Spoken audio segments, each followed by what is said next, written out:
Okay, chemistry time. Okay, let's do chemistry now. 445. What is the name of the molecule below? So first we have a molecule like this. What do you think is the name? Đúng rồi, đếm số carbon trước. Count the number of carbon first. And where is the double bond? But nối đôi nó nằm ở carbon số mấy? So what's the name of that? I think it's not root, it's pent actually, because you have 5 carbon. 5 carbon cái mặt chính là on the main chain, you have 5 carbon. So what's the name then? Pentoene. Very good. It's pentoene. Pentoene. Because if you redraw the structures, you have 1, 2, 3, 4, 5. But here you have a double bond, right? Mình vẽ lại cấu trúc mình thấy được. This is number 1, number 2, number 3, 4, and 5. So this is pentoene. Check this.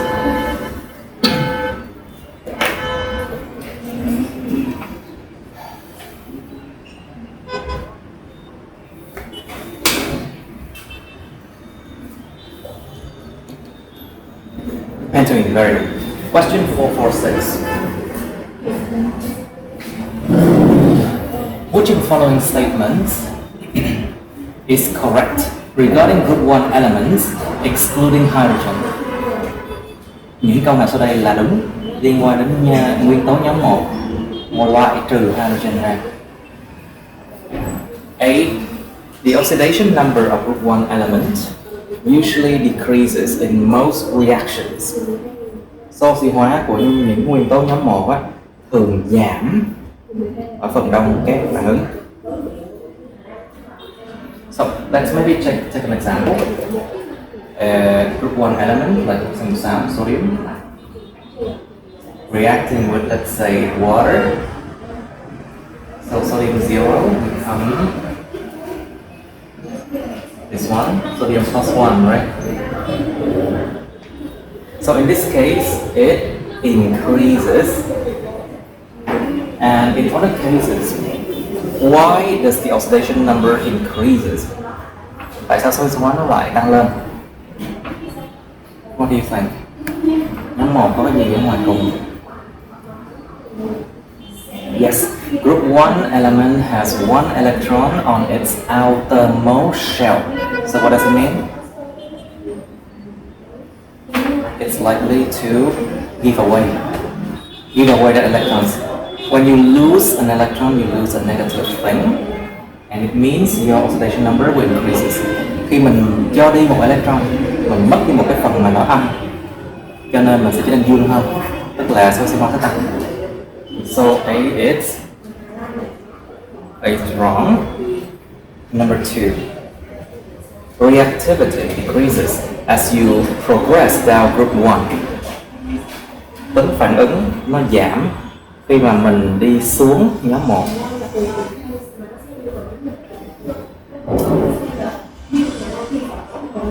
Is that?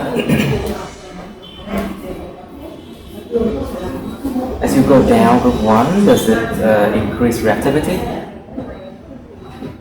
Nó tăng lên nha. It actually increases. Very good, very good. Nó tăng. So the B is actually increases, so B is wrong. C. Group 1 elements do not react with water. False, because it does react very violently with water. Nó phản ứng một cách mà khá là violently, một cách khá là bạo lực luôn với nước. So C is wrong. D. All group 1 elements react spontaneously with oxygen. Nó có phản ứng một cách ngẫu nhiên với oxygen không? Like potassium does. Potassium actually sometimes react with oxygen very like this. It does react nó bị oxy hóa khá là nhanh luôn á. It's oxidized quite quickly, so that's why we have to keep them in oil. Mình phải giữ mấy cái group 1 đó, ví dụ kali là trong dầu nè. Because they react with oxygen. They do. Answer is? Okay, check this. D. D, very good. 447.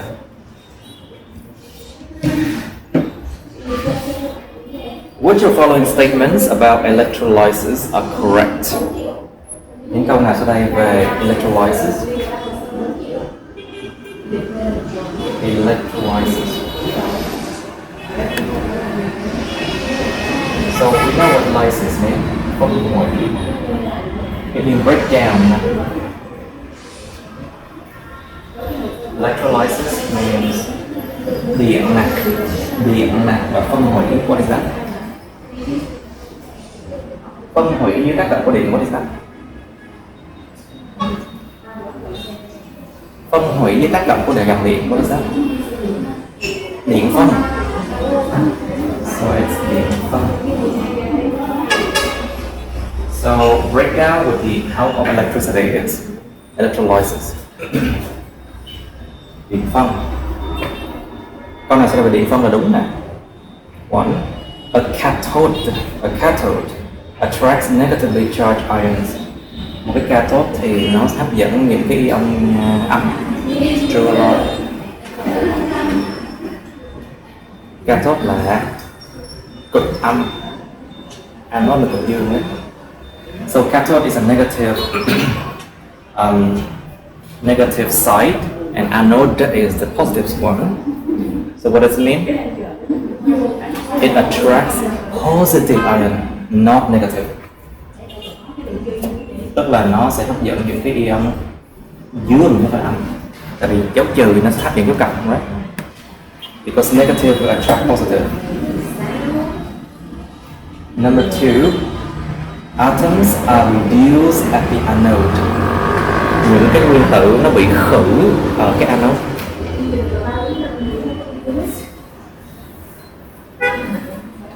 So okay, anode. So anode is a positive one, attracts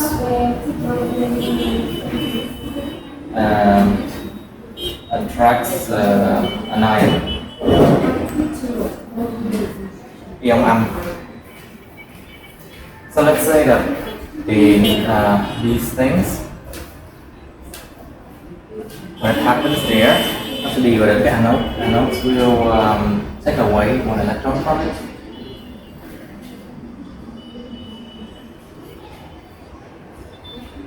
So what is this process then?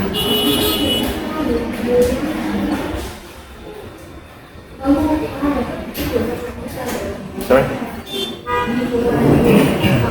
Is it reduced? From -1 to 0, is it reduced? Nó là tăng lên, oxidize. It's actually get oxidized, not reduced, right? So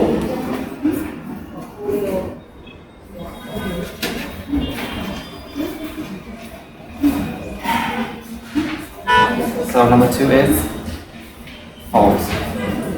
Number 3, electrolysis. Electrolysis can be used to separate mixtures. Điện phân có được dùng để mà phân tách những cái hỗn hợp. It does. Correct. So the only 3 is correct answer. Is it C, please?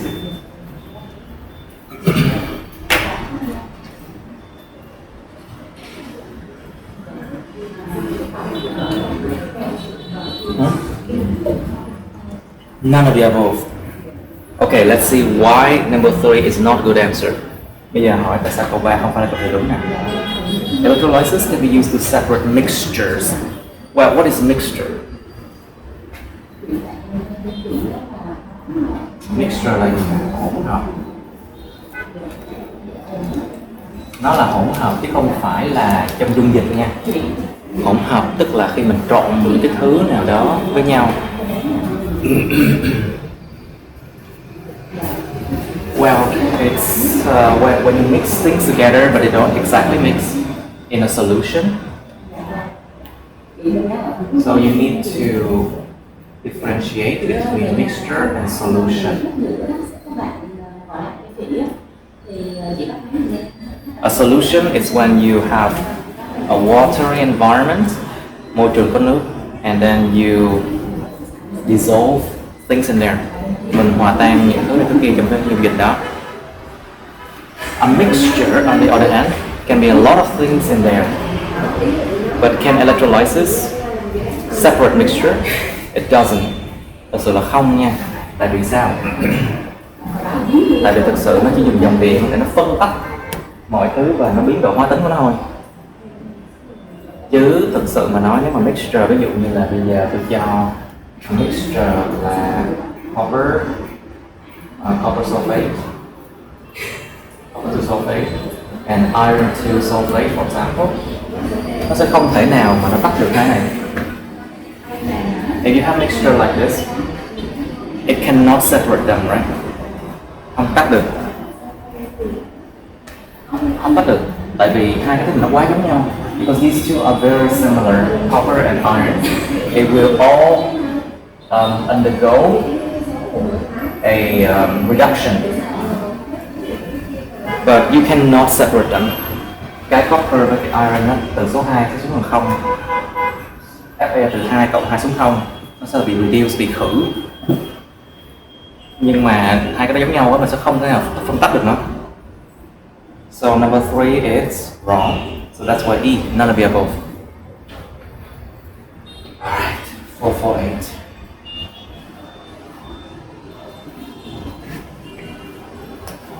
Which of the following is not an isomer of pentane? Cái nào sau đây không phải là một isomer của cái pentane? So pentane is this one. Okay, so which one is not an isomer of pentane? C is like this. C is like, okay, C is like this. Yeah, cái C giữa và cái set 3 là nhiều rẽ nhánh này. C is 3 here and then okay. So C is an isomer of pentane actually. Nó là đồng phân nha. Nó là đồng phân cấu trúc. It's a structural isomer of pentane. But how about D now? D is like this. 1, 2, 3, 4. D nó chỉ có 4 C thôi. There's only 4 C in D, right?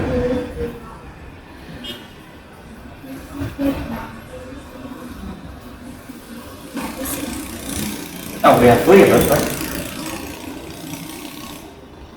Oh, sorry. D is like this. But then, it's just the same as B, right? Nó y chang cái B không ạ?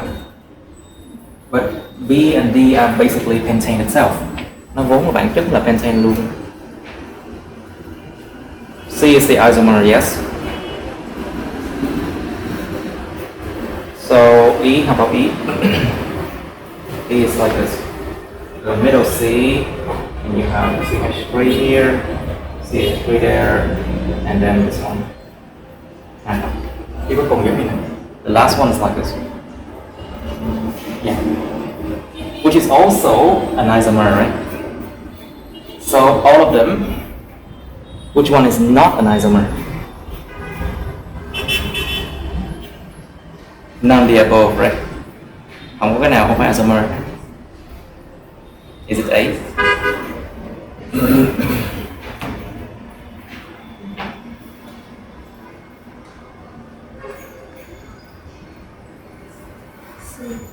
They say C, interesting. Not an isomer of pentane. Interesting, why do you say that? 448 không? 448. Why? I understand why. Vì cái này nó một cái C thôi, nó phải là CH mới đúng. Here's only one C at the middle, but there has to be CH. Because here you have moment please.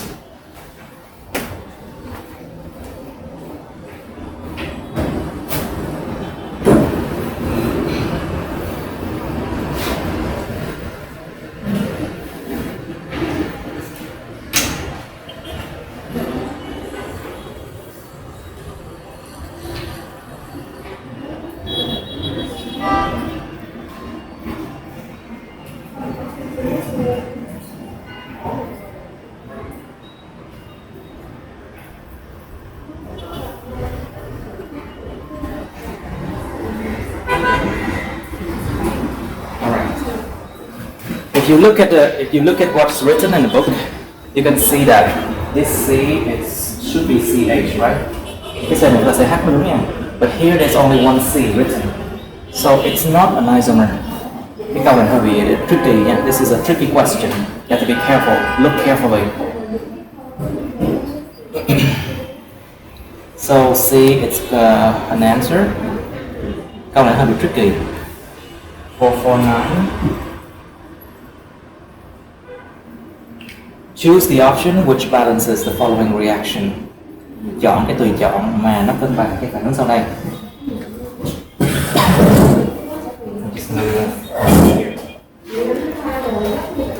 Okay, bây giờ cân bằng cái please balance. Copper.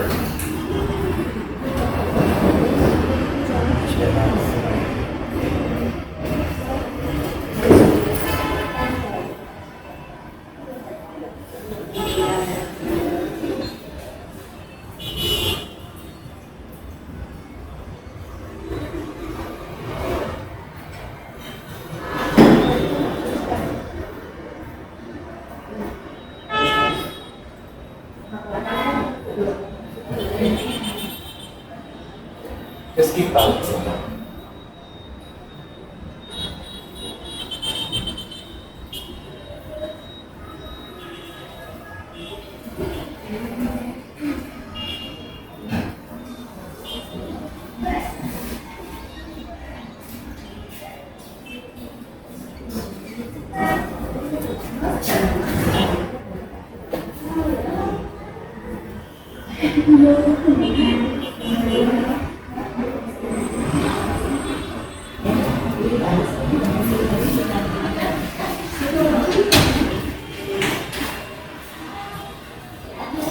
Get the answer.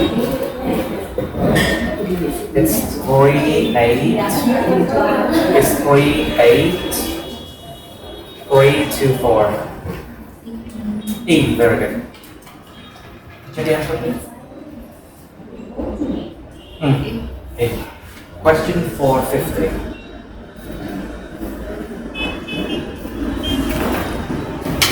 Okay. One of the following statements regarding alkenes is correct.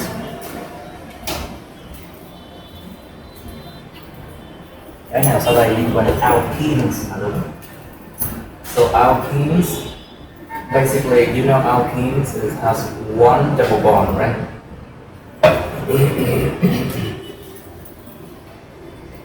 Có một mối đôi, it has one double bond. Maybe I should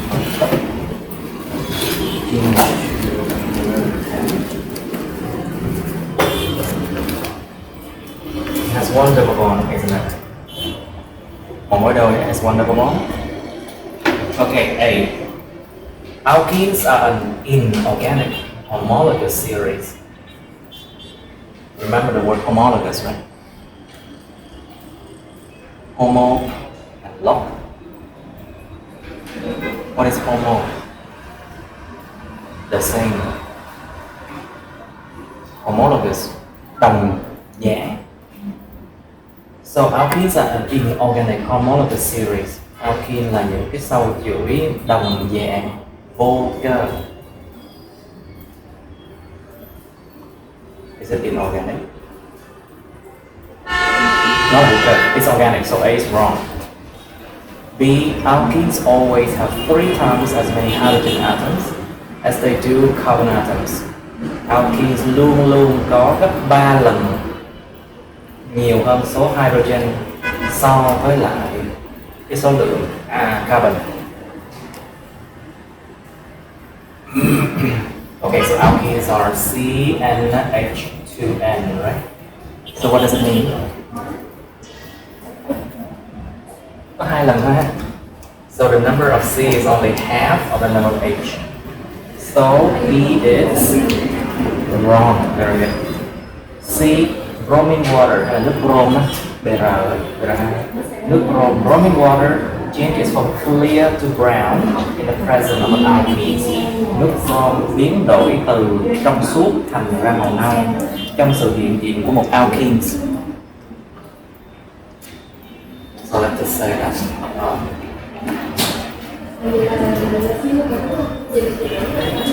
This one plus Br2, and so it reacts with. Nó mở vòng kiểu gì ta? Nó mở vòng hay là làm sao? How does it react? Đương nhiên nó sẽ react rồi. Of course it will react. But bromine water is basically red orange. Lúc nào nó cũng red orange hết. Nhưng mà nó sẽ mất màu đấy, nếu mà nó mất đi nó sẽ mất màu tại vì mình ăn hết những cái phần Br rồi trong cái phản ứng này. So basically the reaction eats up the Br, so the color will change from red orange to nothing, to colorless actually. Nó phải biến thành không màu mới đúng nha. As the reaction happens, nó phải là brown to clear mới đúng. It must be brown to clear, not clear to brown. That's because when you react this one with alkenes, the Br2 is destroyed or taken up, so the normal red orange become colorless. Nó không còn cái Br2 nữa, nó phải trở thành colorless mới đúng. So it should be from brown, or you can say brown. You can say brown to clear. Không màu tức là nó clear.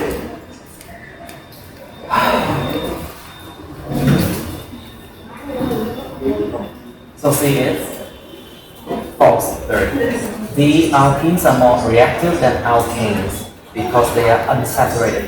Alkenes nó phản ứng nhiều hơn là alkanes.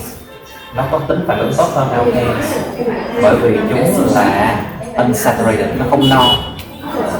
So un means no, saturated, unsaturated, no đủ, saturated no, unsaturated is not full. Nó không đầy đủ, not full. So alkenes are more reactive than alkenes because they are unsaturated. Alkene nó phản ứng tốt hơn alkane bởi vì chúng không no, hay là nó có cái sự để cách đôi. It's true, right? E. Alkenes frequently take part in subtraction reaction. Alkenes thường xuyên tham gia vào phản ứng subtract là trừ. So subtraction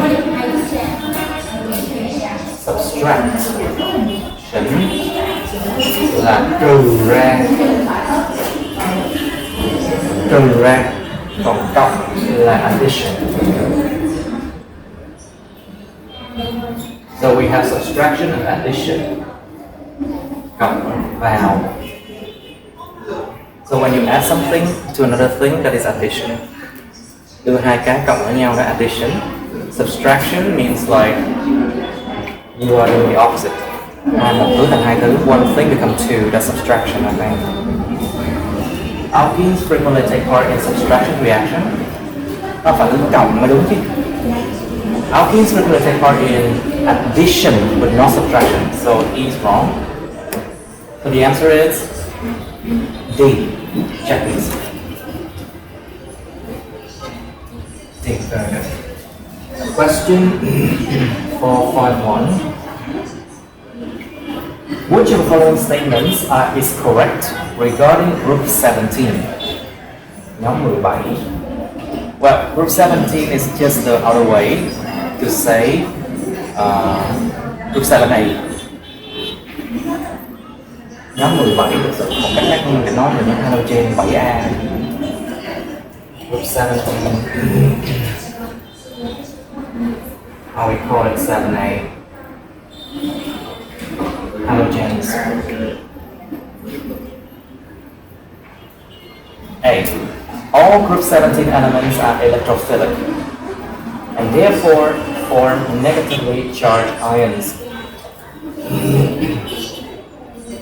Electrophilic. What is the electrophilic?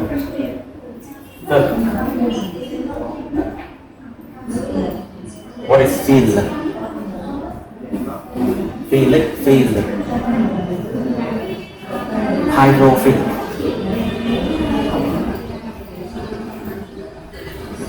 To love.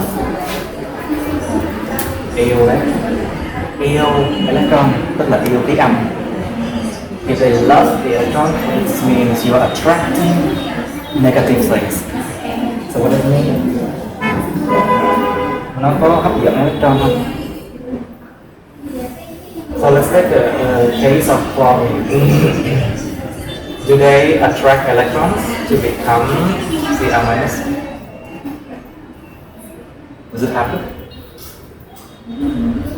Yes, it does happen. Nó có diễn ra này, it does happen. But so it means that this chlorine is electrophilic, nó yêu electron. It attracts electrons. And therefore it forms negatively charged ion và vì thế nó tạo ra những ion bị âm. So A is true. B, all group 17 elements are gases at room temperature. Mọi nguyên tố của nhóm 17 đều là ga ở nhiệt độ phòng. Is it true? Okay. So basically we have Cl2 gas. How about Br2? Chất lỏng, right? It's liquid, isn't it?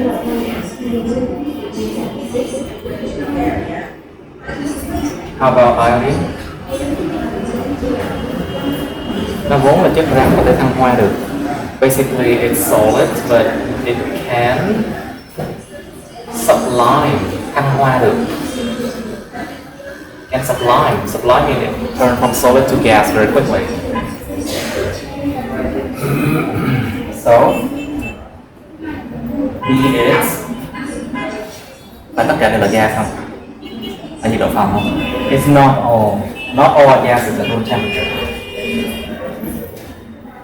So B is wrong. C, the reaction between sodium and fluorine is less vigorous than sodium and iodine. Cái phản ứng giữa cái natri và cái fluor nó sẽ ít mạnh hơn so với lại natri và iốt. Không, ý là cái phản ứng giữa hai cái này chứ phải mình cái fluor nha. It's the reaction between sodium and fluorine, not just fluorine, you know. So they ask for the reaction between this one and this one, and reaction between sodium and iodine. You're right. This one is very reactive. Nó rất là cái phản ứng luôn. So this one will be very strong, right? And this one is not that strong. Nó có phản ứng đấy nhưng nó không strong bằng đấy. But is it less vigorous? It's more vigorous. The vigor in strength. Sức mạnh. Vigorous means strong. Okay. Yeah. Okay. You will learn later. You will learn of a drug called Viagra. Have you ever heard about this drug? Thuốc cường dương á, ở nam giới. You will learn about this one later in your study. That a lot of people they depend upon Viagra. So it comes from this word to make someone stronger. Well, it's something that comes from this word. Okay, so it's less vigorous. It's more vigorous. So say it's small. Okay, D, group 17 elements are non-colored. Tất cả các nguyên tố của nhóm 17 hay là 7A đều là không có màu. They have color, of course. Đương nhiên có màu rồi. This is a green, màu xanh lá cây. What is the color of bromine? Brown. What's the color of iodine? Màu tím hoặc màu It has a very beautiful violet color. It's but close, okay? Close. That's good. So non-color is wrong. E, some group 17 elements are found naturally as unbonded atoms. Một số nguyên tố nhóm 17 được tìm thấy tự nhiên như là những cái nguyên tử không có bám dính một cái gì hết. So unbonded.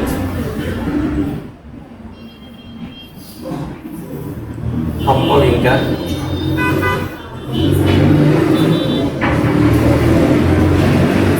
So unbonded means they're not bound to anything else.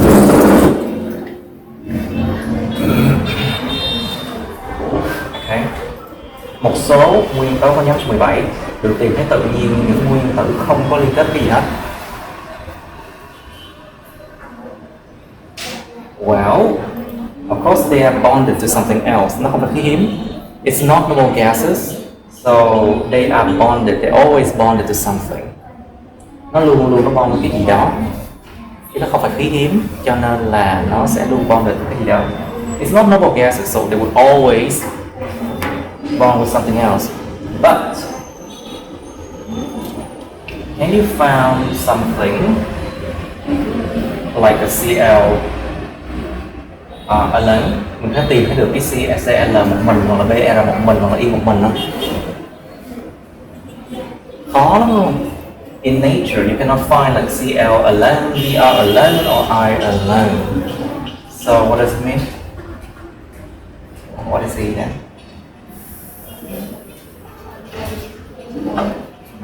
Say again?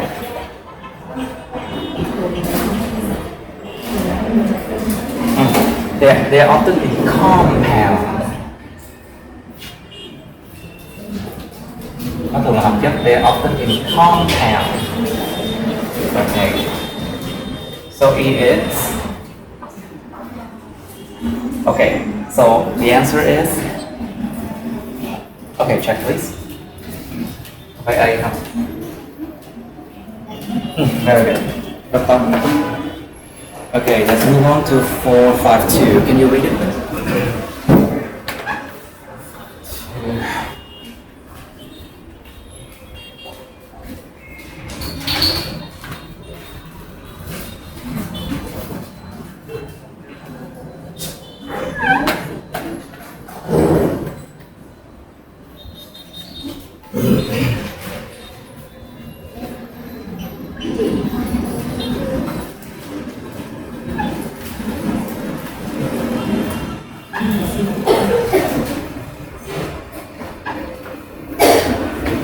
Okay, 452. Why does the electrolysis of NaCl solution of brine dùng dịch nước muối brine?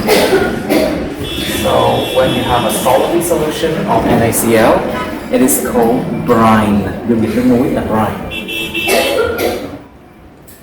Why does the electrolysis of NaCl solution or brine require the strict separation of the products of anode and cathode?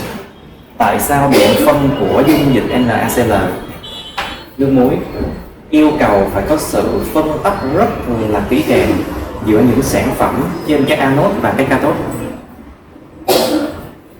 So basically, this is NaCl, right? You need a membrane, một cái màng phân tách. You need a membrane. Okay, so you have NaCl solution.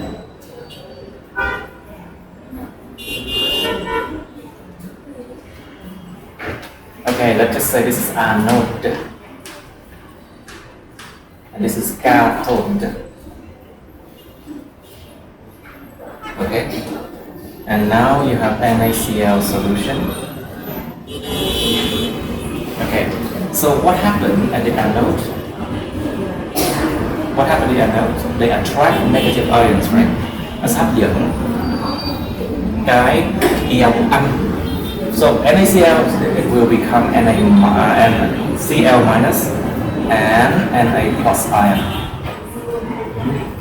Cl minus will come to here. Na plus will be attracted to cathode.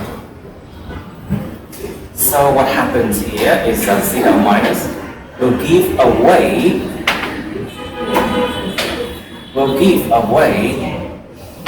two electrons. Will give away two electrons, and then these electrons, where does it go? It will travel through something called a salt bridge. Cầu muối will travel through a salt bridge to here. Nó đi qua cái cầu muối này qua đây. So at the cathode, the Na plus will combine with electrons from here. Nó sẽ cộng cái electron trên bên đây, and they become Na0. Okay. However, immediately, because you're in a solution, right? So there's water in there. Bởi vì chúng ta đang trong dung dịch, cho nên có nước bên trong đó. This one, sodium, will react immediately with water. Cái Na này nó sẽ phản ứng ngay tức khắc với cái nước bên trong cái dung dịch luôn. Become NaOH and have hydrogen gas. So what you will have at the end are NaOH at this site and Cl gas and then H2 gas. Cái mà chúng ta có được cuối cùng sau cái điện phân nó sẽ là Cl2 ở anode, khí, NaOH ở cathode và H2 ở cathode, isn't it? Now, so why do you have to separate them? Tại sao phải tách rời nó ra? Tại vì nếu không tách các phản ứng thì những cái mà sản phẩm nó sẽ phản ứng với nhau tạo thành một cái gọi là nước Javan. Because if you do not separate the two products, they will combine together to become something called Javel water.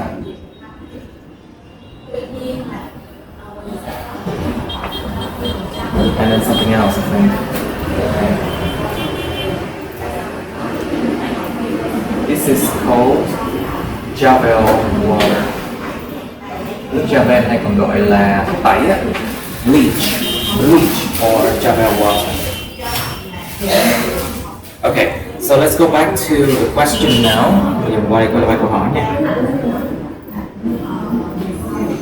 Why does it require a strict separation of the products between anode and cathode? Tại sao nó cần phải có sự phân định rất là rõ ràng giữa những sản phẩm của anode và cathode? A.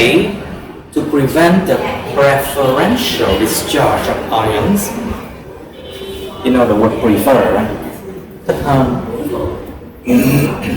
Để nó phòng ngừa cái sự mà phóng thích ion ngẫu nhiên hay là phóng thích ion. To prevent the discharge of ions, để phòng ngừa phóng thích ion này. It's not true. B. In order to prevent spontaneous combustions. So combustions, sự đốt cháy.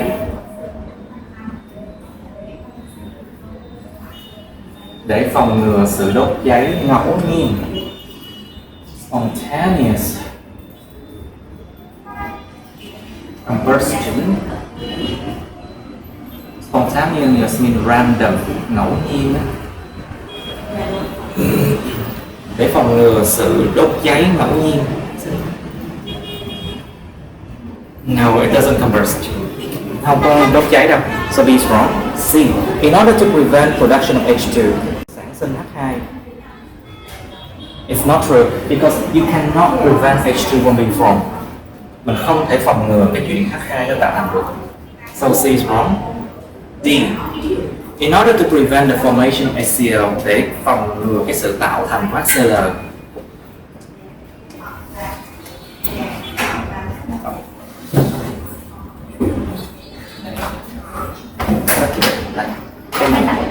Cái này phải đẩy ra.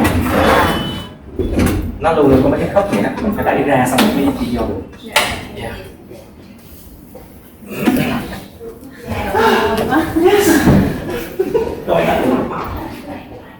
Yes, we have air cons now. I'm so happy.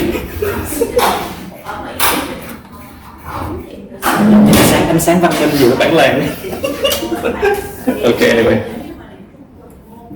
In order to prevent the formation HCl, để phòng ngừa sự tạo thành của HCl. Is it true? True, because H2 and Cl2 can react, right? Thật sự hai cái này có thể phản ứng được với nhau. H2 gas and Cl2 gas can actually react to become 2HCl. But is that the reason? Nó có phải lý do chính không? It's not the main reason. The main reason why we have this membrane is because we don't want this one to react with this one. To form Java water. Tại vì mình còn xài mấy cái này cho công nghiệp nữa.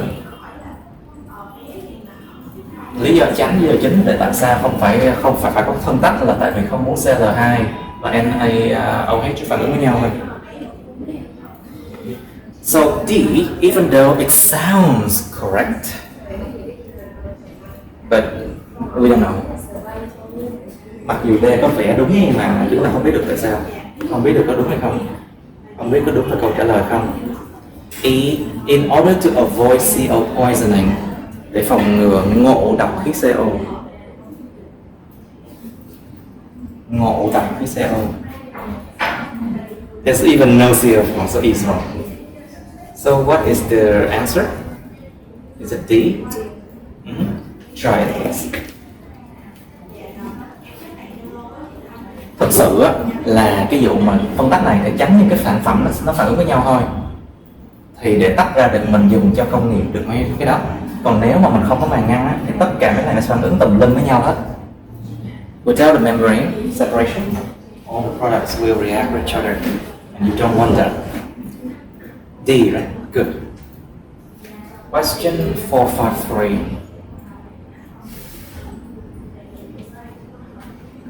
In relation to the electrolysis of brine and HCl, which of the following statements are correct?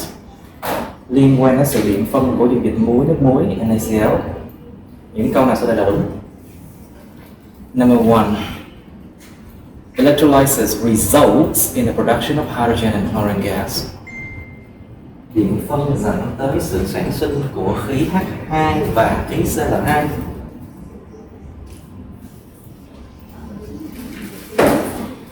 Is that true?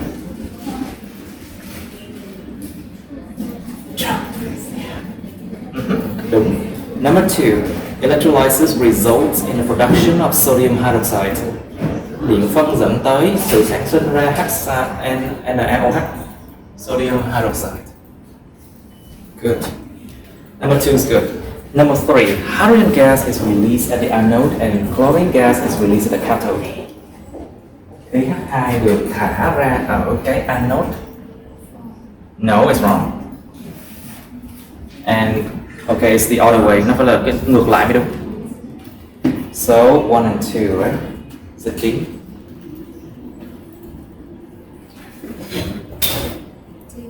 D. Very good. Very good.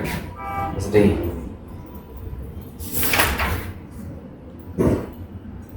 Four, five, four. Which of the following statements is correct? Những câu nào sau đây là đúng nè? A. Alkanes consist of multiple CH bonds that are very weak. Alkanes nó chứa rất là nhiều cái liên kết CH mà rất là yếu. Có yếu không? It's not weak because they are covalent bond, they are relatively strong. Nó là liên kết hóa trị mà covalent bond mà, cho nên nó tương đối là mạnh. So A is wrong. B. An alkanes with 14 hydrogen atoms is called heptane. Một cái alkane mà có 14 H2, 14 hydrogen thì được gọi là heptane. So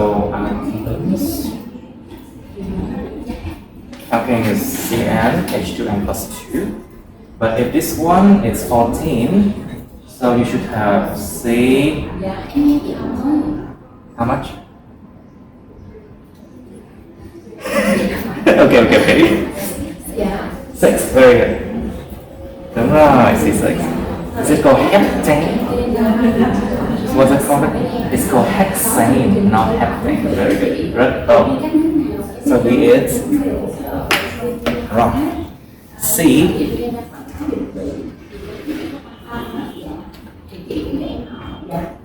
All alkanes consist purely of hydrogen and carbon atoms. Tất cả các alkanes nó bao gồm chỉ có, purely means only, tinh khiết là chỉ có mình nói only, purely hydrogen and carbon atoms. Tất cả các alkanes chỉ có chứa H và C thôi.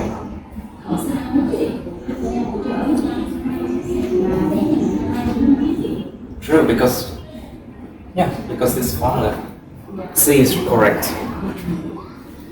The alkanes burn in excess oxygen to produce carbon monoxide and water. Alkanes nó đốt cháy trong oxy có dư, excess oxygen, để sản sinh ra khí CO và nước. So let's just say C6H14 react with oxygen. So what do you have?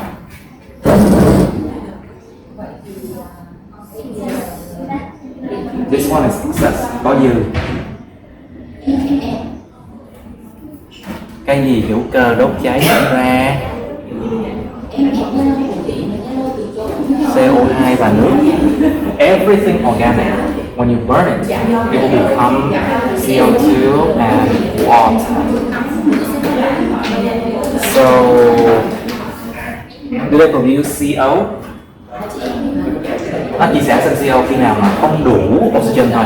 It only produce CO when you have not enough of the oxygen. Okay. But in this case, you don't have CO. So D is wrong. E. Bromine water is decolorized in the presence of alkanes. What is de and colorize? De là bỏ đi, de mean remove. So decolorize mean làm mất màu chính xác. Decolorize mean it loses its color.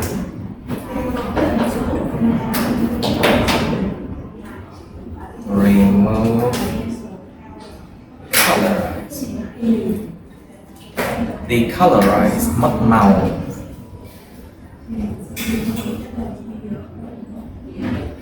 Bị mất màu. Okay.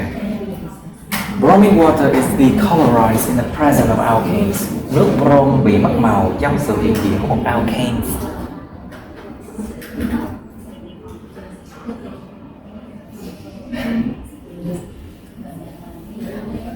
Không mất màu đâu. It's actually, it will not be colorized because it will not react. Không phản ứng. Cái VR nó phản ứng vật liên kết đôi. The Br2 actually react with the double bonds. But there's no double bond in alkanes. Và không có liên kết đôi ở alkanes. Okay, so what is the correct answer? C, check please. C. 4, 5, 5. Alright. 4, 5, 5. Which of the following statements are correct? Những câu này sau đây là đúng nè. 1. All alcohols contain a hydroxyl functional groups. Tất cả mọi alcohol đều chứa một cái nhóm chất hydroxyl. Functional group là nhóm chất nha. Functional groups. Function là chức năng. Chức năng thì là functional group, nó gọi là nhóm chất.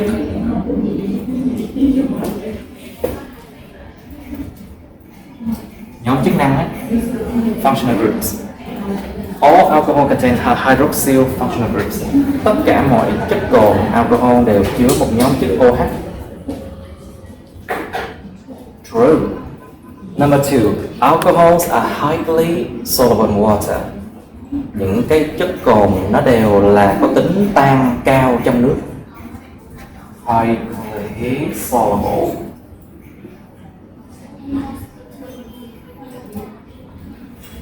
Có độ tan cao trong nước. Nó là chắc chắn đúng luôn á. It's totally true.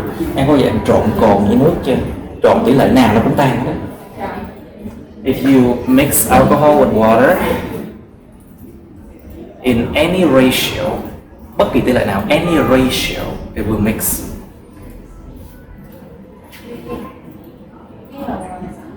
Any ratio, bất kỳ tỷ lệ nào, it will mix.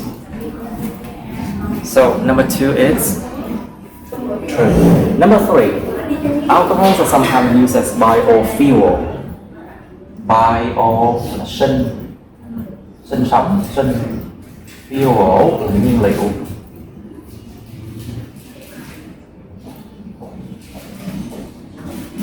Nhiên liệu sinh học, biofuel. Alcohols are sometimes used as biofuel. Còn đôi khi được sử dụng như nhiên liệu sinh học.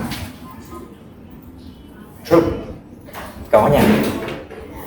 So the answer is E. Check please. Check. E. Very good. Question 4, 5, 6.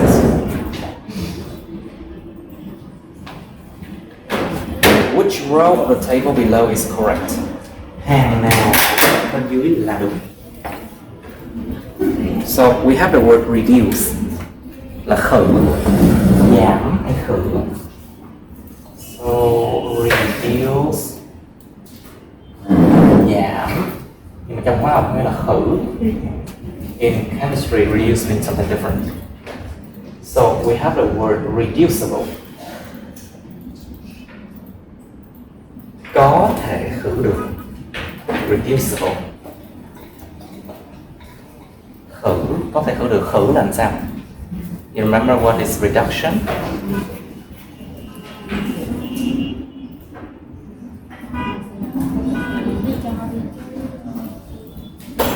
Okay. Về phương diện H và oxy thì sao? How about in terms of H and oxygen? Sự oxy hóa là cộng O vào, thì sự khử là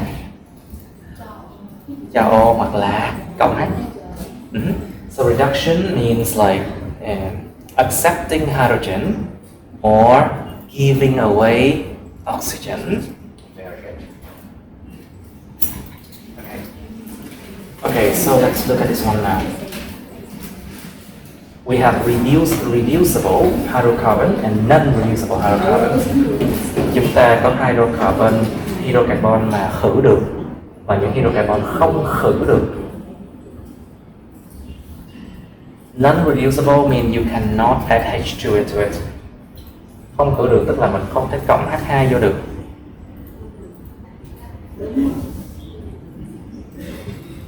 So, just look at non-reducible hydrocarbons. Which one? Chỉ nhìn vào cái phần mà không khử được thôi thì mình có thể loại được những câu nào.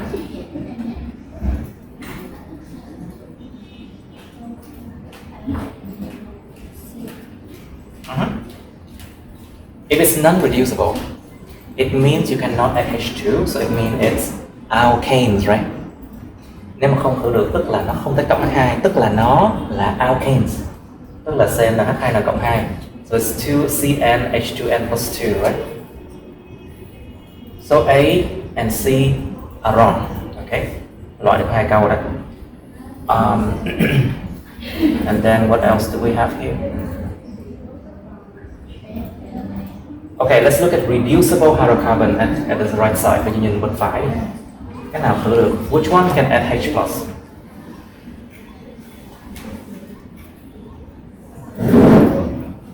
So we said before that A is wrong, C is wrong. Okay, which one is reducible? You know, fine. Look at it as right side, right side.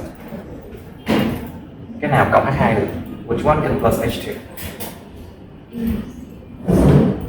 A, D, and B, right? A, D, B. Okay. Không loại được tiếp nữa. You cannot eliminate. You cannot eliminate more. Okay. Nhưng mà nó còn một cái gì nữa.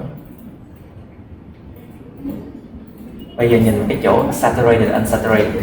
Let's look at unsaturated or saturated. BD and A, okay? CnH2n plus 2, is it unsaturated? CnH2n cộng 2, nó có phải là không no không? Nó là no, cho nên là B là sai. B is wrong because CnH2n plus 2 is saturated. So, okay, yeah, we have D and E left, okay? Now, so D, okay, it's an alkane. Does it turn Br2 solution colorless? Does it have any double bond? Câu D, CnH2n cộng 2 nó có nối đôi để nó phản ứng Br2 không? Không có, cho nên cái này loại. D is an alkane, it does not have a double bond, so it will not react with Br2. So the only answer is it's E. Câu E câu cuối cùng. Let's check. E, correct. Câu ác luôn.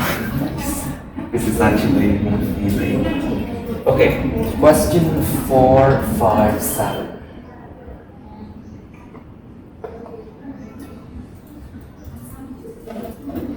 How many grams of magnesium chloride are formed? Bao nhiêu gram MnGCl2 được tạo thành khi mà 10 gram của MgO when 10 gram of magnesium oxide are dissolved in excess hydrochloric acid, được hòa tan trong HCl có dư. And you have relative acid để cho nguyên tử khối này. Okay, so when 10 grams of MgO are dissolved in HCl excess. 10 grams. So what do you have? Nó tạo ra cái gì đấy? What did they form first? MgCl2 plus H2O. So you have to balance. Good. All right. They asked you how many grams. Okay, please calculate it. Tính đi em tính. Con này dễ nè. It's actually quite easy.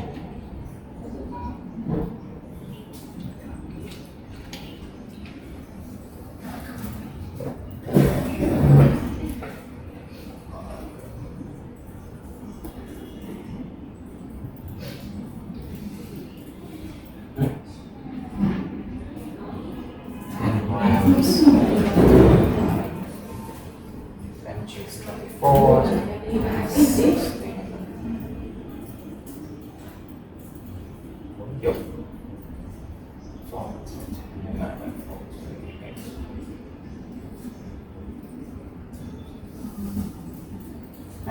So 0.25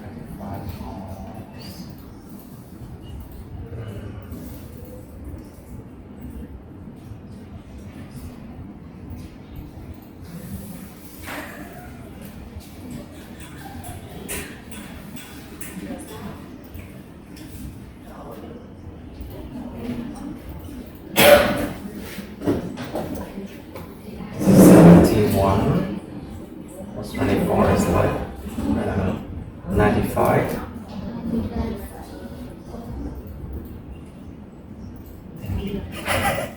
Okay. Okay. Cái này là 95 là this is 95 and this one. Sorry. Oh yeah. 23 plus 75. Answer it. Check please.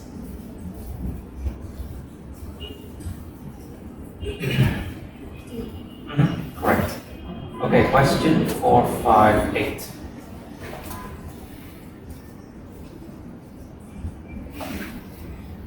pentadecane. Penta means 5, deca is 10. So pentadecane is 15, 15. Okay. Methane. So methane, ethane, propane, butane, pentane, hexane, heptane. Okay, hexane, heptane, octane, nonane,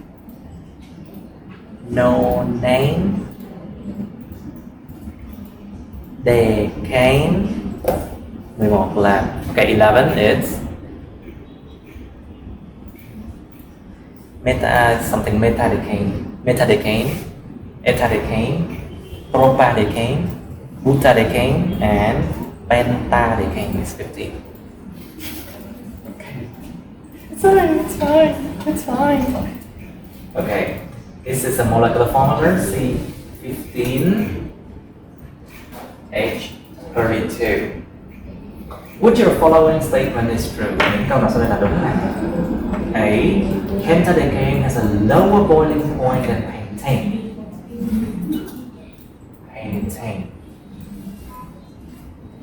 Cái này nó có nhiệt độ sôi thấp hơn là pentane không? Nó phải cao hơn, tại vì sao?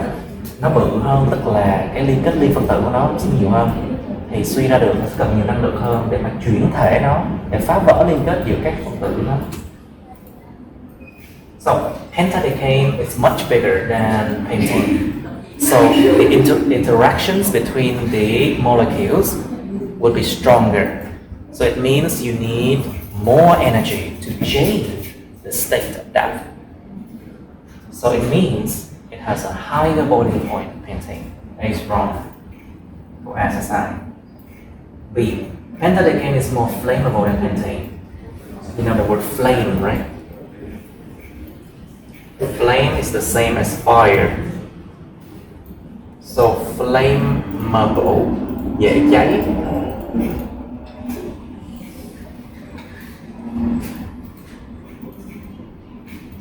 Dễ cháy. Is pentadecane more flammable than pentane? Có dễ cháy hơn pentane không? Thật sự cái nào mà khí ấy, thì nó mới dễ cháy hơn. If it is a gas, it's more likely to burn, right? So, something to know. From C1 to C5 is gas. Okay. But from C6 to C10, it's liquid. From C11 and onward, we have solid. Từ C1, C5 nó là gas, nhưng mà từ C6 đến C10 nó là chất lỏng. Là nó đủ bự, nó tạo thành liên kết giữa với nhau rồi. Từ C11 trở về sau nó là chất rắn. Alright, so is pentadecane more soluble, more flammable? No, it's less flammable because it's bigger. Nó bự hơn, nó sẽ đỡ bị cháy hơn là pentane. So B is wrong. C. Pentadecane is more volatile. So another word to learn. What is volatile?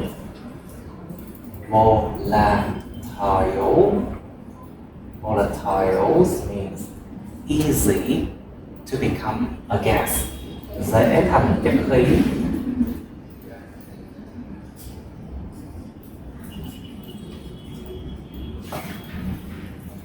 Pentadecane thì dễ thành chất khí hơn so với pentane. No, it's not. This one is more, right? Pentane is more volatile. So C is wrong. D. Pentadecane is more viscous. What is viscous? Nhớt. Viscous là nhớt, dính nhớt.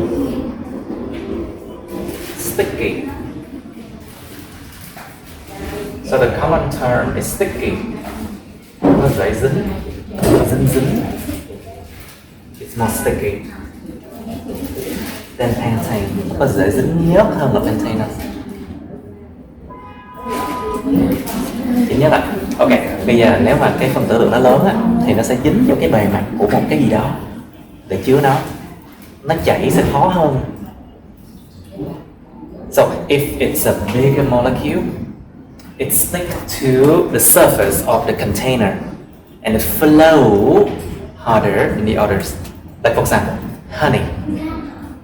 Honey doesn't flow very well. It's viscous because there's a lot of things in honey that is big. Dính nhớt là sao? Là khi mà cái phần tử lượng nó lớn thì cái liên phân tử nó cũng lớn và nó sẽ dính vào cái bề mặt của một cái hồ chứa hay hộp chứa nó, và nó khó lòng mà nó flow, nó không thể nào mà nó chảy dễ dàng được. Cái dính á, for example honey, ví dụ như là mật ong chẳng hạn. So is pentadecane more viscous than pentane? It is. Is it deep?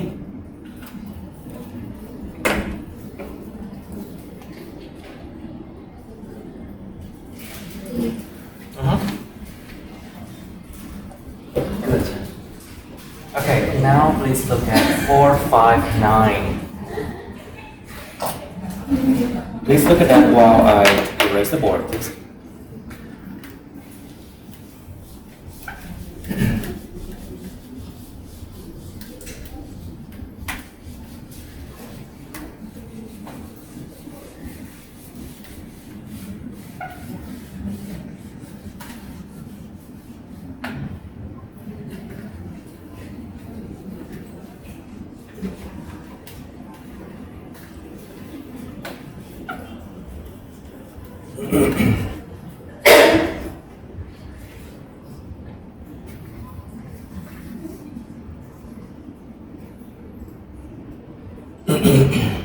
Okay, 459. The rate of reaction is normally dependent upon what? Cái tốc độ phản ứng. Rate of reaction.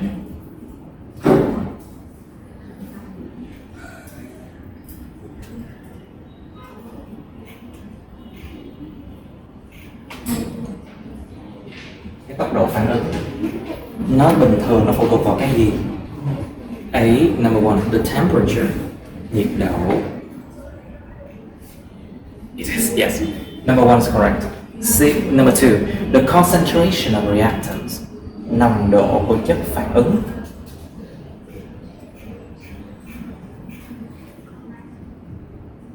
Second,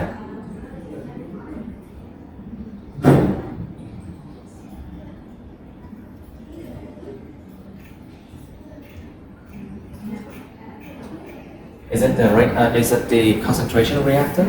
Nồng độ chất phản ứng có gây ảnh hưởng đến tốc độ không?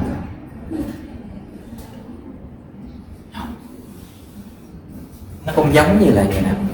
Khi mà có nhiều người chờ ở chỗ xin visa chẳng hạn, thì nó cũng không làm quá trình mà xin visa là nó lẹ hơn được. So basically, concentration reactants is similar to the situation when you are at a visa office. More people waiting doesn't make the process of asking for a visa easier or faster. It doesn't. So concentration of reactants does not affect the rate of reaction. Okay. Không ảnh hưởng nữa nha. So number three, the concentration of a catalyst. Cái nồng độ của cái xúc tác.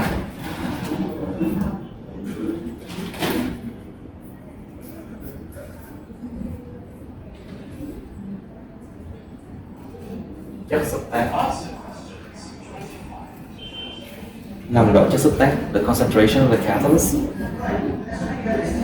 Tức là nhiều chất xúc tác hơn hay không? So it means more catalyst or not? True.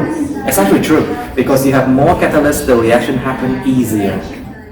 Có nhiều chất xúc tác hơn hay là nồng độ cao hơn thì là phản ứng sẽ diễn ra lẹ hơn, dễ hơn. Number four, the surface area of a catalyst.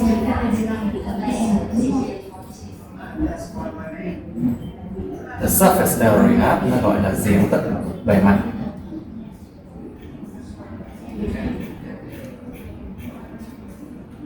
Diện tích bề mặt của cái chất xúc tác.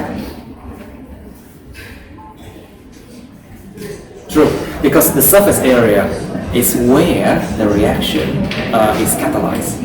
Cái diện tích tiếp xúc của cái catalyst nó chính là cái nơi để mà những cái phản ứng nó diễn ra, nó được thúc tác.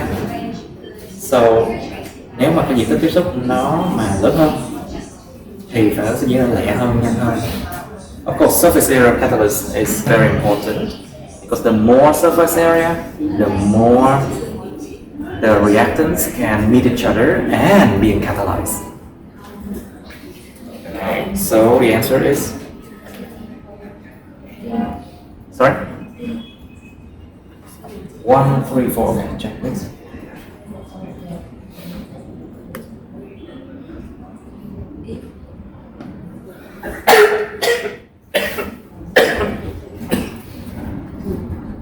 Bất ngờ chưa? Okay, surprising, is it? Okay, lần bất ngờ chứ. Okay, it's E, right? So it means number 2 is also correct too. Okay, I was,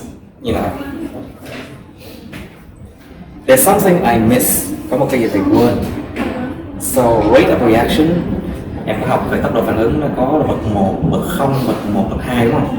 Tức là cái công thức của nó có dính chữ K và cái nồng độ chất phản ứng, right? You learn about rate of reactions. It's basically rate equal to constant K times concentration of A times concentration of B, something like that, right? So it means that it depends on the concentration reactant. Yes.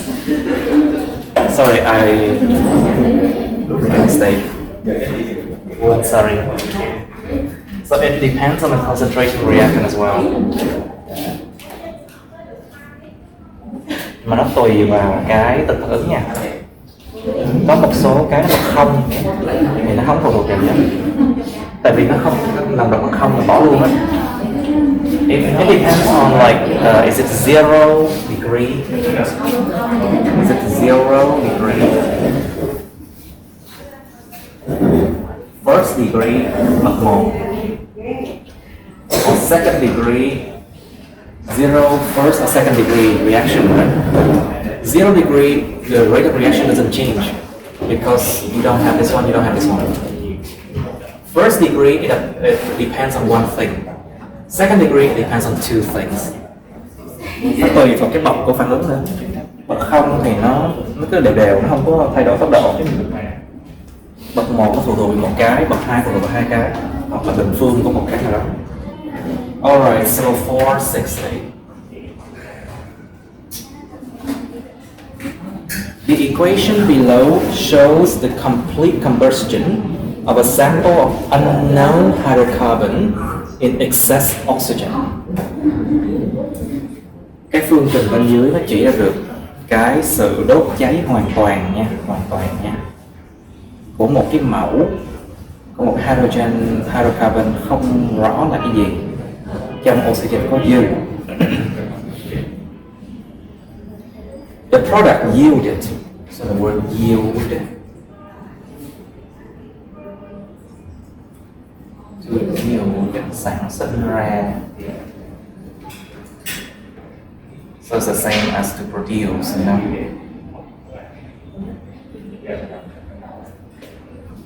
The product yielded 176 grams of CO2 and 108 grams of H2O. Cái phản ứng nó sản sinh là 176 gram CO2 và 108 gram nước. What is the most likely formula of the unknown hydrocarbons? Cái công thức mà có thể nhất của cái hydrocarbon không biết này là gì? Okay. So we don't know what it is. Okay. CaHB plus oxygen leading to CCO2 plus DH2O.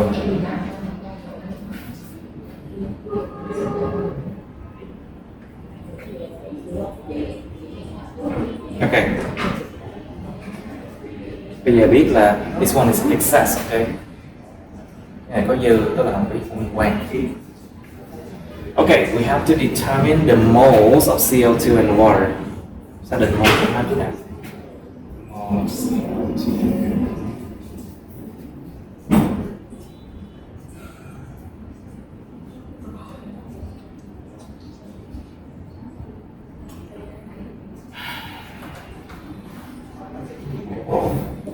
Vậy sao chia đến 4 is it 4 moles?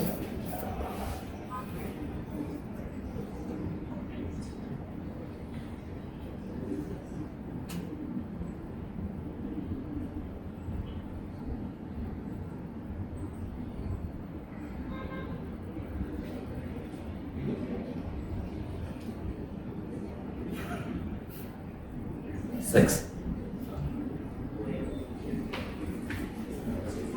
Yeah, 48. 6.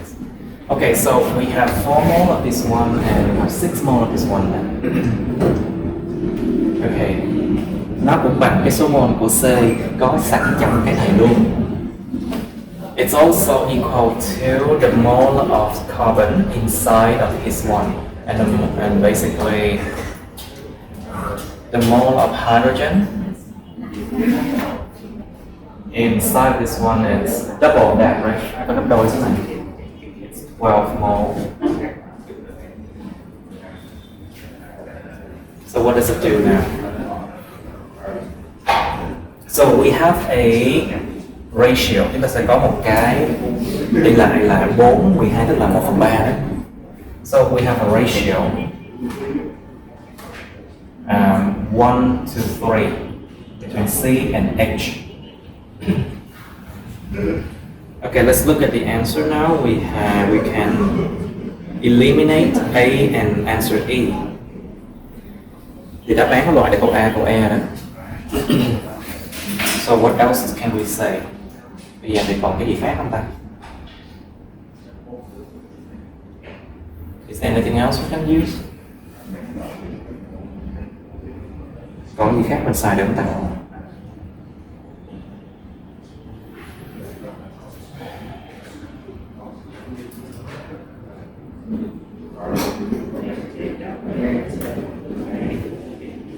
What do you think?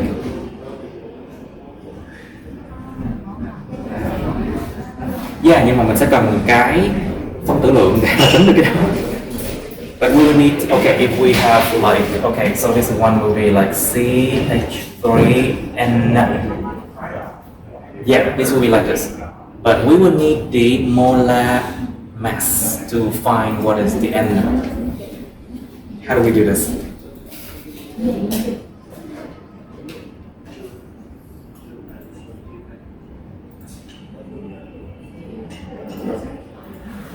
Dễ lắm, này thì chỉ. It's actually quite easy. So you have the 176 of CO2. This is the mole of C, right? And this is also the mole of H inside of this one. So from here, you can see that the mass of carbon it's 4 times 12 is 48 gram, right? Tức là cái này là cái khối lượng C trong cái đống này. It's the mass of carbon inside this thing. And here you can see the mass of hydrogen. It's actually 12 gram, right? So it means, what does it mean? Cộng cái này lại. So the mass of CaHb is 60 gram. 60 gram. Okay, so what else can we say? Có được không?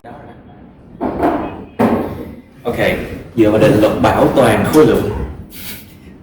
Using the law of the conservation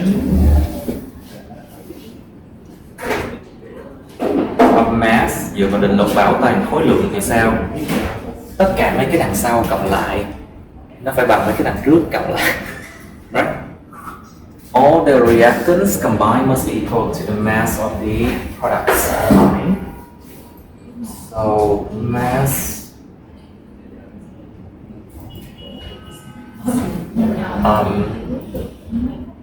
wait a moment. What can we say about this one?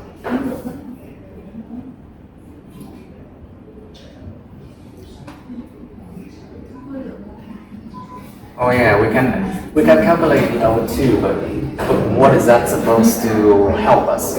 Nó sẽ giúp được gì? Yeah, but how does it help us? Sorry.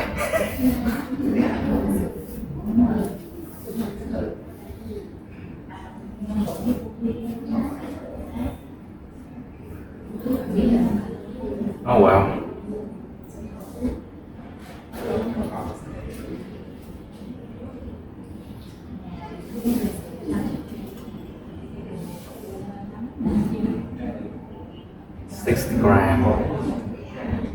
Yeah, cái câu này là sao nhỉ? How do you do this one? I forgot.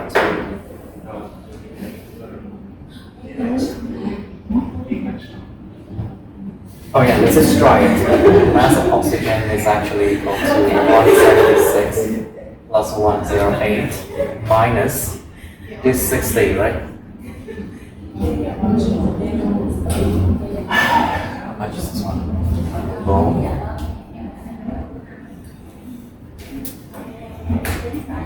Minus 60 is gonna be 224 grams. 224 grams. And then the moles of oxygen will be 224 grams divided by 32 will be equal to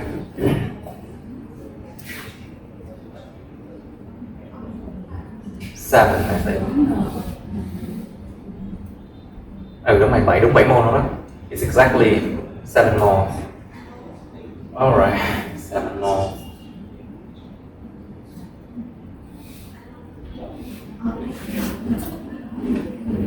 Try to figure out it's not easy. The moles of oxygen in there, it's basically 8 moles. And the moles of the oxygen in the air is actually 6 moles. Chúng ta biết được là 6 này 8 này. Something wrong.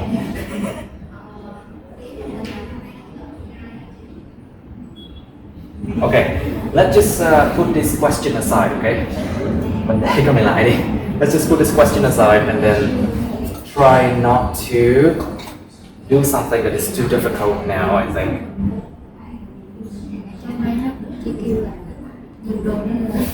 What?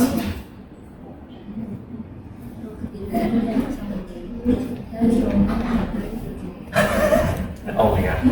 They said you just have to try each answer and put it there. If it sounds okay, that sounds like an okay solution. Okay. Đâu phải lúc nào cũng thành công. Okay. 461.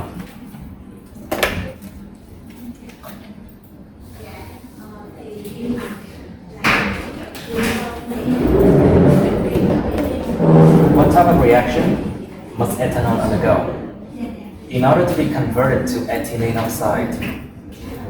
Loại phản ứng nào cái ethanol is this one must undergo in order to convert to ethylene oxide? Ethylene oxide is this one. Ethylene oxide là cái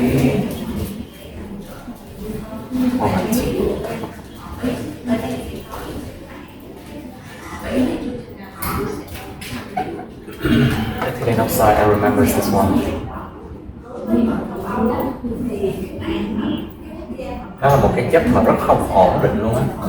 It's something that's not very stable. You know why it's not stable? Tại cái góc này á, nó là góc 60 độ. Nó quá gần nhau không ổn định. This one is not stable because this angle is 60 degrees. It's too close. But how do you turn this one into this one? Sao biến cái hình này đi? Đoán thử xem.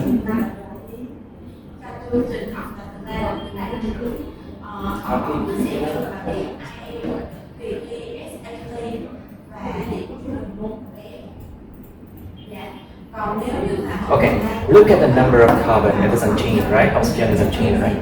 Số lượng của carbon không đổi, oxygen không đổi luôn. How about hydrogen?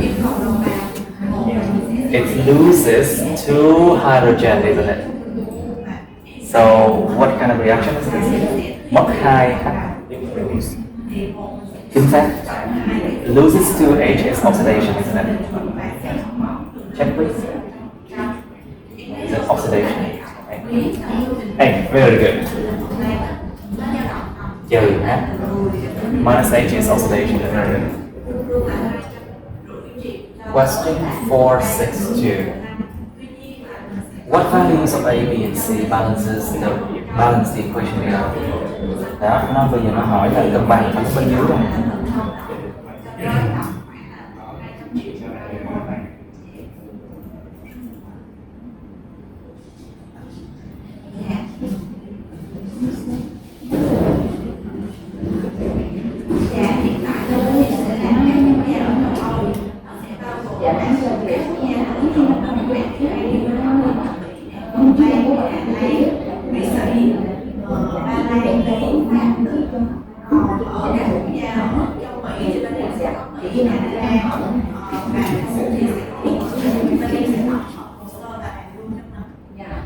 Ví dụ như là nếu như mình tìm muốn cái ngọn sơn ta biết là Á Âu và cả châu Âu thì bên em sẽ là song song cả ngọn Á Âu và cả châu Âu để cho mình có cái sơn là lựa chọn để mà còn cái áo họ sẽ nhận được cái định giá. Oh yeah, so it's gonna be 1632, right? So A is 1, B is 3, and C is 2. Answer B. B. Question 463. What values of A, B, and C balance this equation below? Những giá trị là của A, B và C nó cân bằng ở bên dưới. Balance.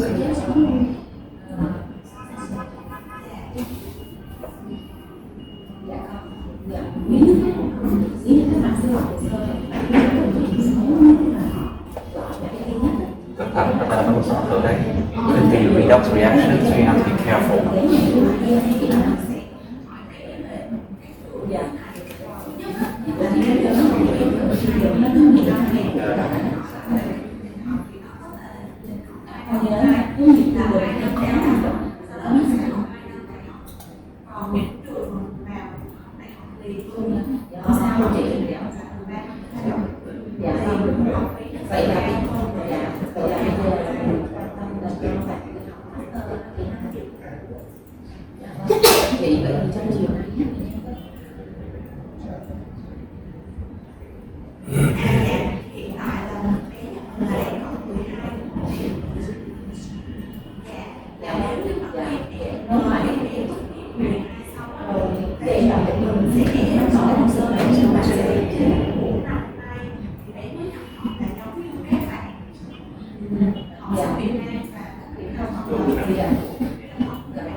Đúng rồi.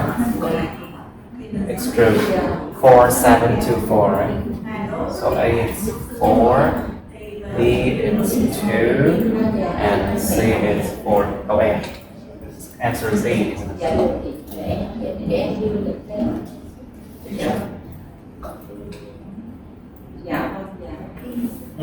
E.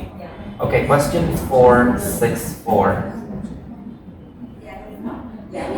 Vậy thì em đặt hai này chị em nhắm cho chị cái số để bạn Magnesium consists of 3 isotopes. Nói chuyện của chị giúp chị xong việc của chị cái gọi trực tiếp cho bạn ha. Magnesium nó chứa 3 cái đồng vị Mg23, Mg25 and Mg26, which are found naturally in a ratio of 80, 10, and 10. Calculate the relative atomic mass of magnesium. Nó tìm cái tự nhiên của cái tỷ khối, tỷ lệ là 80-10. Đây là phần trăm đó, it's a percentage. You have to calculate the relative atomic mass of magnesium. Câu này dễ. Tìm ra cái khối lượng phân tử tương xứng tương đối của magnesium.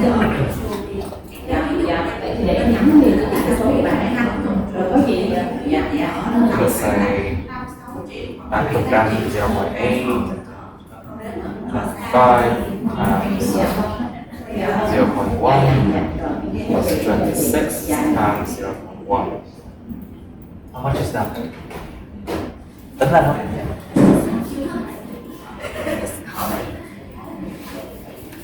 Okay, just use your calculator, okay?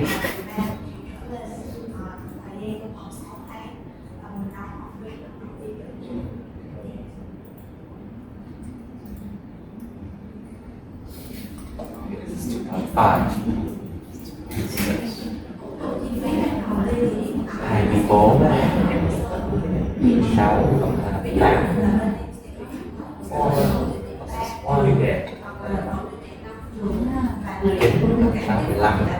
It's going to be 5 at the end.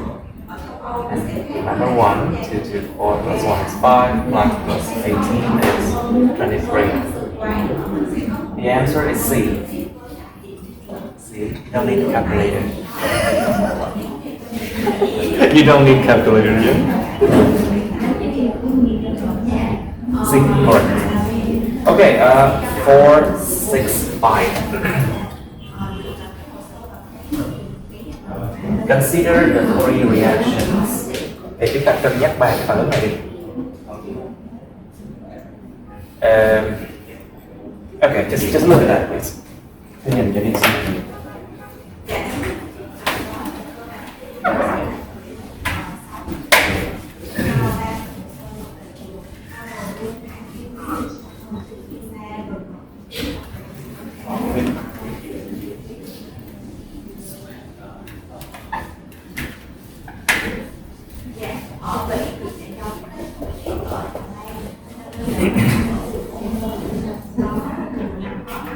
Okay. Consider a 3 reaction like this. Which of following statements are correct? Những câu nào sau đây là đúng nè. A. Cl2 and iron 3 oxide are reducing agent. KCl2 và cái Fe2O3 nó là những chất khởi. Okay, let's look at this one.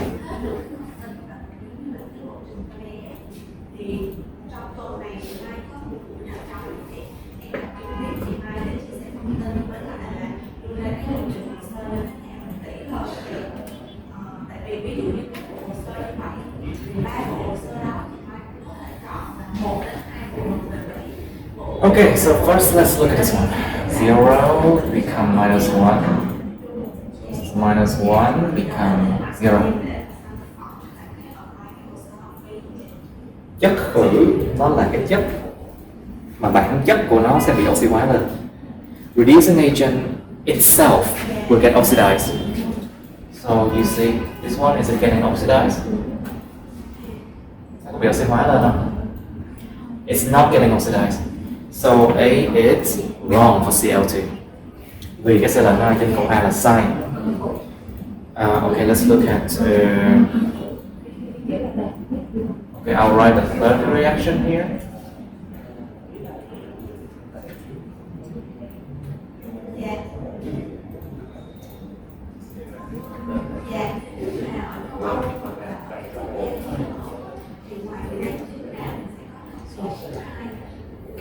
Okay, so CO and copper-2 are oxidizing agent. Oxidizing agent itself gets reduced. Chất khử thì chính bản thân nó sẽ bị, chất oxy hóa thì bản thân nó sẽ bị khử. So does this one getting reduced? Có bị khử không? No, it's going up, right? Nó bị oxy hóa nữa.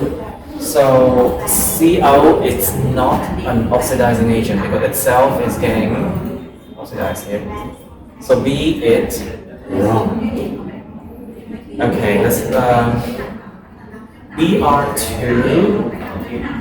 BR2 is a stronger oxidizing agent than Cl2.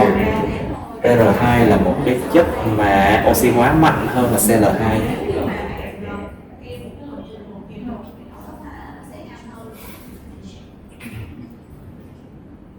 Chất oxy hóa là chất bị khử, bản thân nó bị khử.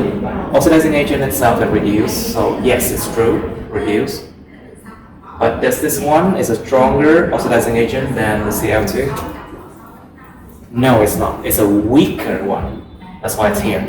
Nó nằm ở đây tức là nó phải yếu hơn. It's a weaker, so C is wrong. Mg, okay, let me write the reaction now. C2 plus.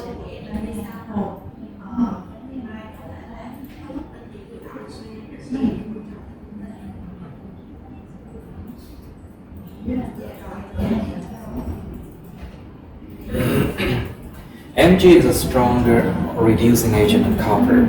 Reducing agent get oxidized. Chất là chất mà khử sẽ bị oxy hóa hơn.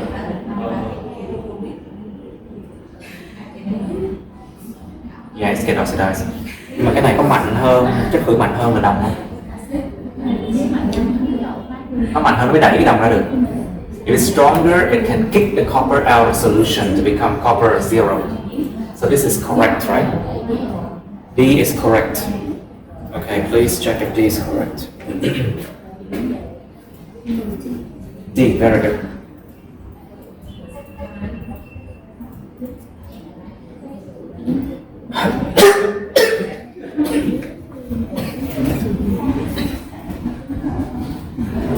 For 466.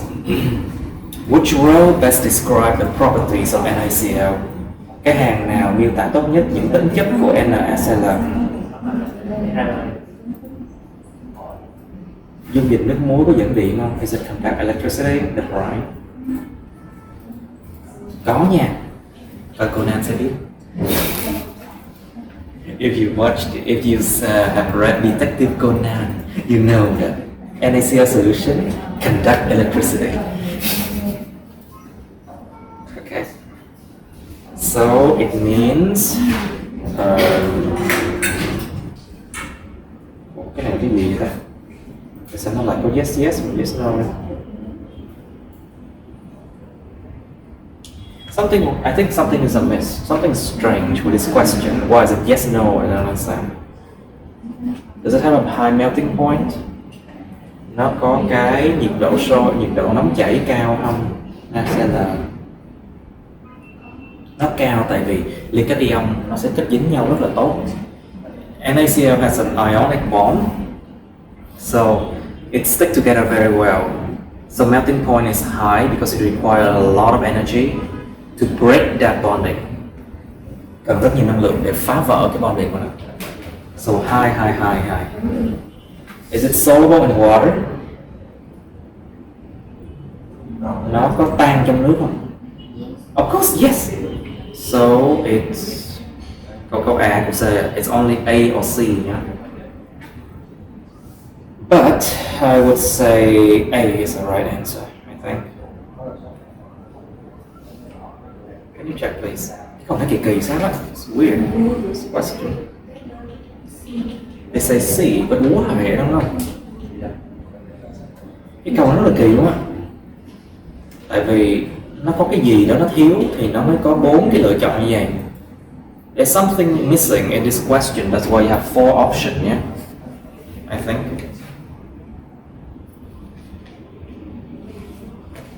I don't understand sometimes, yeah? Okay. 467. 80 grams of sodium hydroxide reacts with excess zinc nitrate to produce zinc hydroxide. Giờ 80 gram của NaOH nó phản ứng với kẽm nitrat có dư để tạo ra được là kẽm hydroxide. Kẽm hydroxide. Calculate the mass of zinc hydroxide formed. Chỉ tính toán thôi, tìm ra được khối lượng của ZnOH hai lần tạo ra.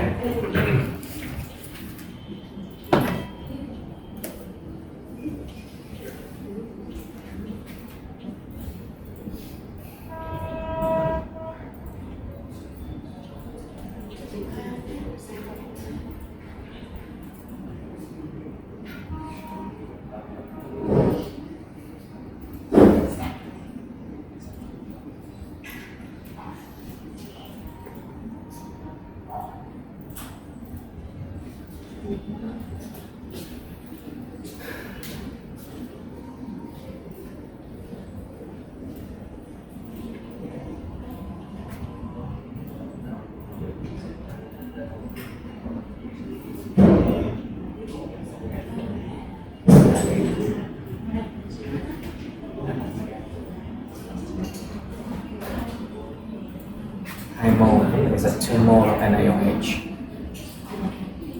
So you should have 1 mole of zinc of OH.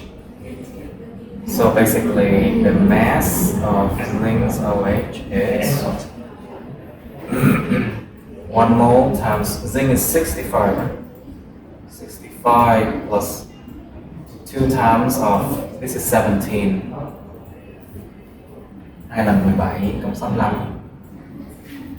This is 34 plus 65, it's 99 gram. So that beautiful number, 99 grams. Is it? 99 grams. 468. Which of the following statement is correct? Cái nào trong những câu sau là đúng? A. The reaction between all group 1 metals and water is exothermic. Cái phản ứng giữa tất cả các kim loại nhóm 1 và nước nó đều là tỏa nhiệt.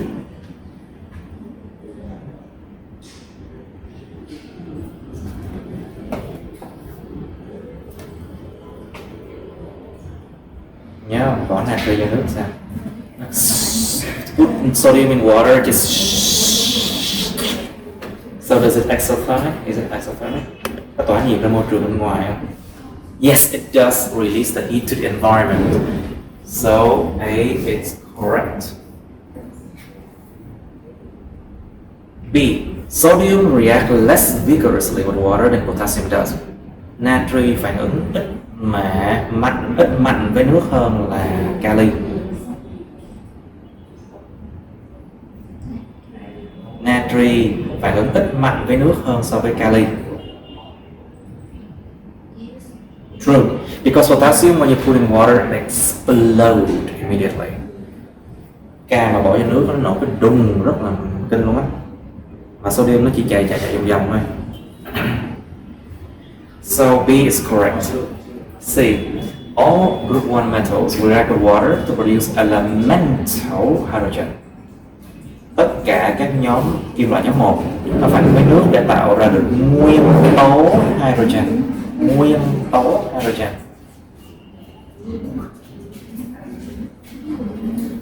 Let's look at this one.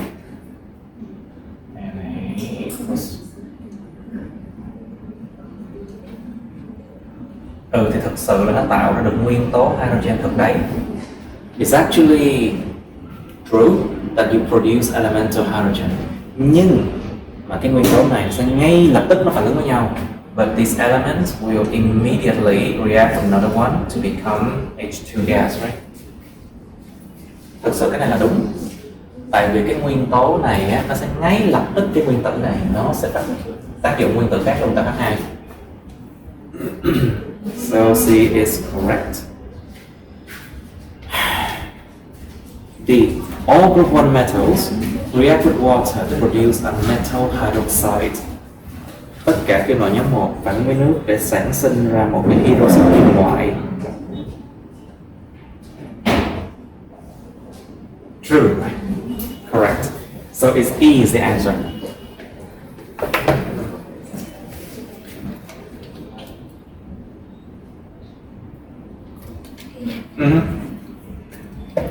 Correct.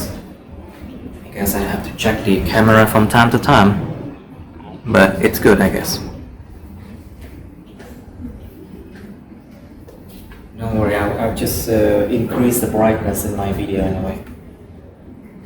4, 6, 9.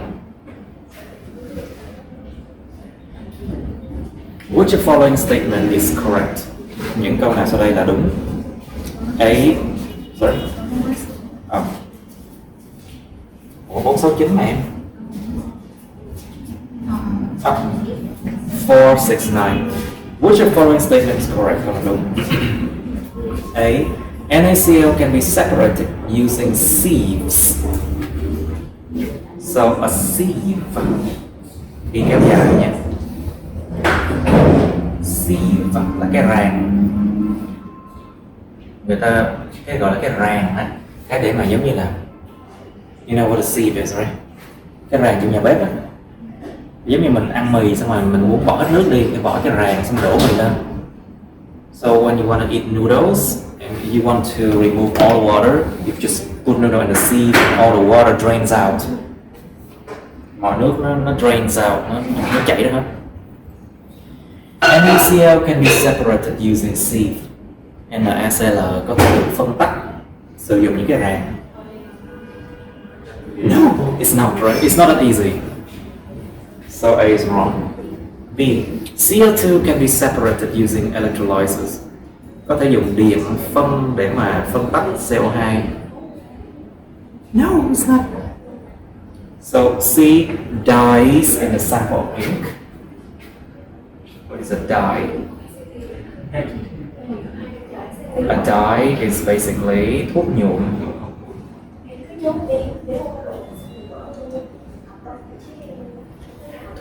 Những thuốc nhuộm.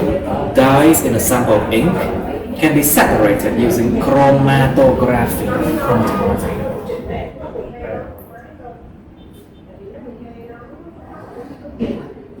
Chromatography is chroma means color, màu sắc. Graphy means to draw, vẽ ra. Chromatography nó gọi là cái gì mà em có biết cái lấy cái tờ giấy á, xong rồi nhúng vô trong dung dịch xong từ từ cái nước nó chảy lên cái kiểu dạ đó nó là cái chromatography. Cái truyền là gì ta, cái gì mà sắc ký gì đó. Yeah, I don't remember, but chromatography is when you put a piece of chromatographic paper here, and the color and the water, the solution will slowly go up. That is chromatography. Cái gì mà sắc ký gì đó, giấy sắc ký gì đó. Nhưng mà nó là một cái kỹ thuật rất là thông dụng luôn để mà mình phân tách các thành phần của một cái hỗn hợp hữu cơ. Chromatography is a very common method. If you want to know the components in a mix, những thành phần trong một cái hỗn hợp. Dyes in a sample of ink can be separated using chromatography. Những cái chất màu trong một cái mẫu mực có thể được phân tách sử dụng cái sắc ký.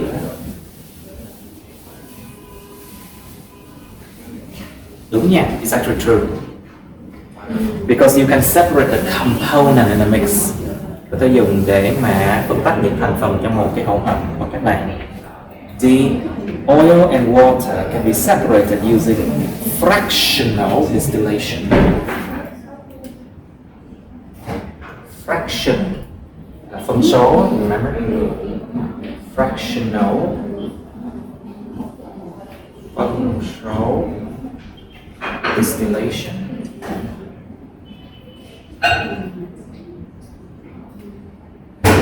Chưng cất, sự chưng cất từng phần.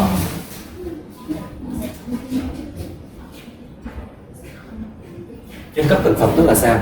Mình dựa vào cái nhiệt độ nóng chảy của từng cái, thì cái nào mà nhiệt độ nóng chảy nếu mình nóng chảy thì là những cái nào mà thành khí nó sẽ ở bên trên cùng, xong rồi lỏng, xong rồi rắn bên dưới cùng.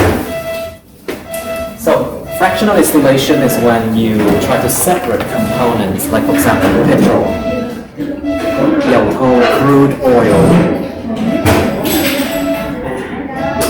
Gas will be at the top, liquid, and then finally solid down there. Okay? So oil and water can be separated using fractional distillation. Dầu và nước có thể được phân tách sử dụng cái chung cấp thực phẩm. Nó vốn đâu có mix với nhau đâu, không có cần phải dùng này luôn. Oil and water doesn't even mix. You don't need this one. Okay, E, methane and diesel. Dầu methane CH4 và dầu diesel can be separated using a separating funnel. This is a separating funnel.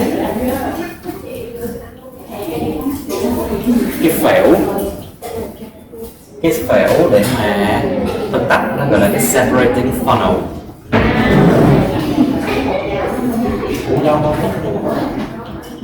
Separating funnel. Cái phễu phân tách. Dầu diesel và methane, khí methane nó được phân tách sử dụng cái phễu. Chính xác. It's a gas, it cannot be separated like that. So E is wrong. So which one is correct then? Okay, check please.